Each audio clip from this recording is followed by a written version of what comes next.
In your community this weekend, one violinist is back in Rochester, stepping into the future of music with his one-man concert event, Violution. The musical journey is one you have to see to believe, and this morning we're getting a closer look at the upcoming show. For more, we're joined now by violinist Kostia Lucky. Good morning. Thanks for being back here. Thank you so much for having me, guys. It's such a pleasure to be back and such a pleasure to be welcomed in such an amazing way. You were here last year, right around this time, right? Yes, it was my pleasure to be on this program, and I'm so glad you guys are doing so well.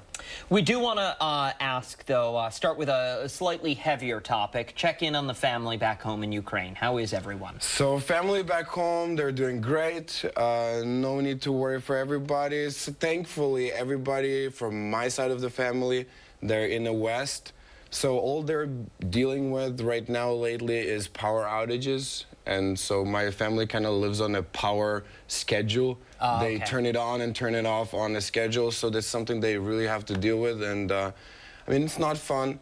My dad, obviously a head priest, a head military chaplain for our state, has to deal with a lot of funerals, a lot of unexpected things, you know, dealing with the mothers of the soldiers and things like that. So it weighs heavy, but my family is pulling through, and you know, definitely my dad is the best person to have on such a job. You can't even imagine having a job like this, but if you could, my dad is the best person for it. Well, good to hear. That is what we like to hear. We're very pleased that everyone is doing well. And Thank again, you. very pleased to have you back in town.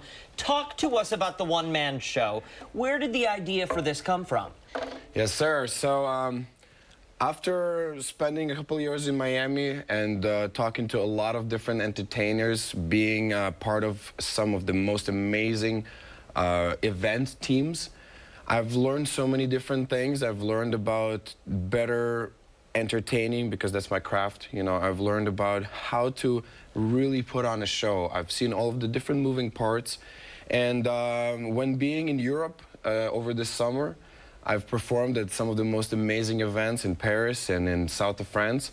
And I've learned a lot of things and decided to put it all in action and decided to create this new exciting program for the people and to just bring it to your doorstep for people to come and enjoy. Because so what I've realized is that out of all of the instruments, my instrument, the violin, it's so underrepresented, and it has such a bad reputation and such a bad stereotype around it. You know, everybody thinks, you know, oh, a violin, oh, it's going to be boring, it's going to be, you know, only one-dimensional, because that's what they see.